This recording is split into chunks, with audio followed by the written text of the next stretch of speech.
Hello everyone, welcome back to my channel Sananda কিচেনের আরও একটি নতুন ভিডিও নিয়ে তোমাদের মাঝে হাজির হলাম। তো আজকে আমি তোমাদের সাথে শেয়ার করব একদম সহজভাবে দারুণ স্বাদের চিকেন পাস্তা রান্নার রেসিপি। তো চলো মূল রেসিপিটি শুরু করা যাক। তো এই চিকেন পাস্তা বানানোর জন্য প্রথমে আমি চুলায় একটি প্যান বসিয়ে প্যানে সামান্য পরিমাণে তেল দিয়ে দিচ্ছি।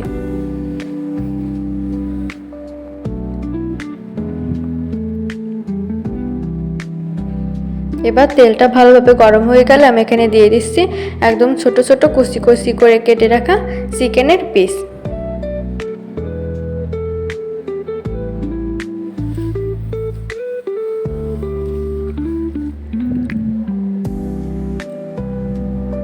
এবার আমি দিয়ে দিচ্ছি স্বাদ মতো লবণ, হলুদ,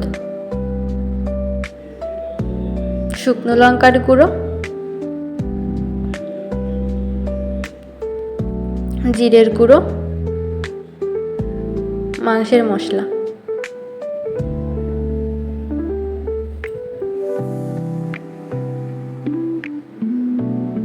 এবার ভালোভাবে নাড়াচাড়া করে সমস্ত মশলা আমি চিকেনের গায়ে ভালোভাবে মিশিয়ে দেব।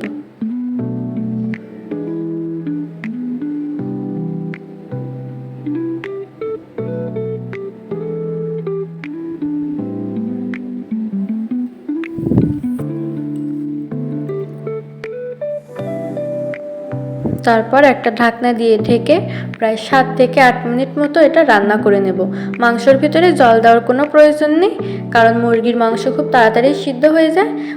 মাংসের ভিতর থেকে যে জলটা বের হবে সেটা দিয়ে কিন্তু খুব ভালোভাবে রান্নাটা হয়ে যাবে। তো দেখো, ঢাকনা খুলে আমি এখন তোমাদেরকে দেখিয়ে দিব মাংসটা কত ভালোভাবে সিদ্ধ হয়ে গেছে। এই যে দেখো। তো এবার আমি মাংসগুলো প্যান থেকে তুলে সাইড করে রেখে দেব।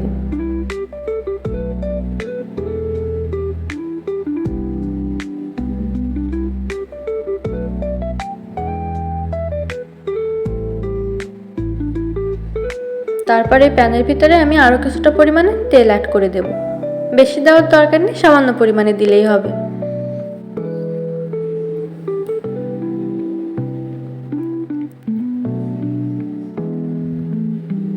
এবার তেলটা গরম হলে আমি এখানে দিয়ে দেবো 1 চামচ পরিমাণ আটা বা ময়দা, তোমরা দুটো যে কোনো একটাই দিতে পারো।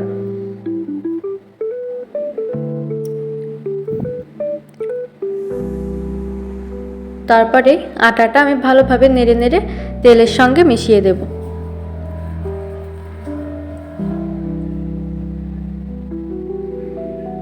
আটাটা ভালোভাবে তেলের সঙ্গে মিশে গেলে আমি এখানে দিয়ে দিচ্ছি পরিমাণ মতো জল।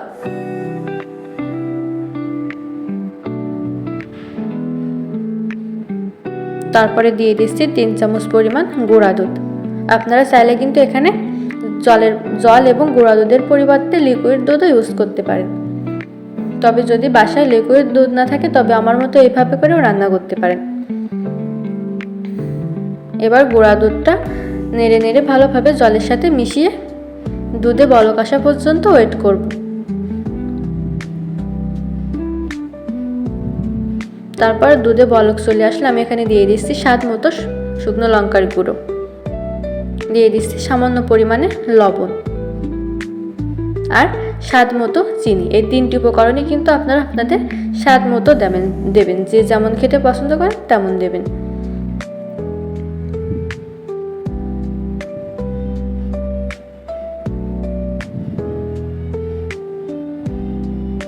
তো সমস্ত উপকরণ দেওয়া হয়ে গেলে আমি দুধটা একটু ভালোভাবে নেড়ে দিলাম। আর দুধটা কিন্তু একটু মাঝে মাঝে নেড়ে দিতে হবে, নাহলে এভাবে কিন্তু সাইডে লেগে যেতে পারে।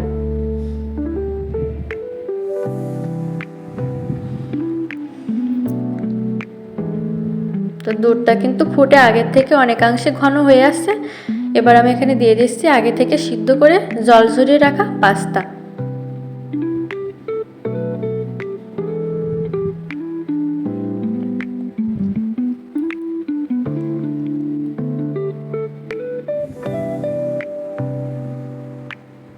পাস্তাটা দিয়ে কিছুক্ষণ দুধের সঙ্গে নাড়াচাড়া করে আমি দিয়ে দিচ্ছি আগে থেকে রান্না করে উঠিয়ে রাখা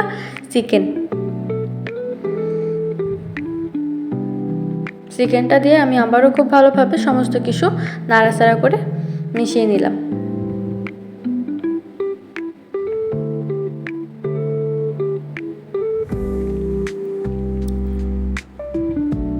তো আমার কিন্তু এখানে সমস্ত উপকরণ দেওয়া শেষে একটাই উপকরণ বাকি ছিল, সেটা হচ্ছে পাস্তা মশলা। তো শেষে আমি সেই পাস্তা মশলাটাও অ্যাড করে ভালোভাবে নাড়াচাড়া করে সব কিছুর সাথে ভালো করে মিশিয়ে দিলাম। তো এখন এটা আরও একটু বেশি ঘন হয়ে ক্রিমি ভাব চলে আসলেই কিন্তু এই রেসিপিটা একদম কমপ্লিট। তোমরা চাও তাহলে এখানে কিন্তু এই পর্যায়ে সস এবং চিজ ব্যবহার করতে পারো, তবে আমি আজকের ভিডিওতে সস এবং চিজ ব্যবহার করছি না। সস এবং চিজ দিয়ে কিন্তু আমার আরও একটা পাস্তা রেসিপি পেজে আগে থেকেই আপলোড করা আছে, তোমরা সেটা চাইলে দেখে নিতে পারো। পেজ এবং চ্যানেল দুটোতেই কিন্তু আগে থেকে আরও একটা পাস্তা রান্নার রেসিপি শেয়ার করা আছে। তো এদিকে কিন্তু পাস্তাটা একদম ক্রিমি ভাব চলে আসছে আর পাস্তাটা একদম কমপ্লিট হয়ে গেছে। তো এবার আমি এটা সুন্দর করে পরিবেশন করব। তো আমার আজকের ভিডিওটা তোমাদের কাছে কেমন লাগলো? ভালো লাগলো অবশ্যই এভাবে একবার বাসায় ট্রাই করে দেখবেন। আর নতুন নতুন আরও বিভিন্ন ধরনের রেসিপি ভিডিও পেতে আমার চ্যানেল এবং পেজটি ফলো করে আমার পাশে থাকবেন। আর পরবর্তীতে আমার কাছ থেকে কোন রেসিপি ভিডিও দেখতে চান সেটাও আমাকে কমেন্ট করে জানাতে পারেন, আমি আপনাদের পছন্দ মতো রেসিপি ভিডিও দেওয়ার চেষ্টা করব। তো আজকের ভিডিওটা আমি এখানেই শেষ করছি, দেখা হবে আবার পরবর্তী ভিডিওতে। সেই পর্যন্ত সবাই অনেক অনেক বেশি ভালো থাকবেন, সুস্থ থাকবেন। বাই।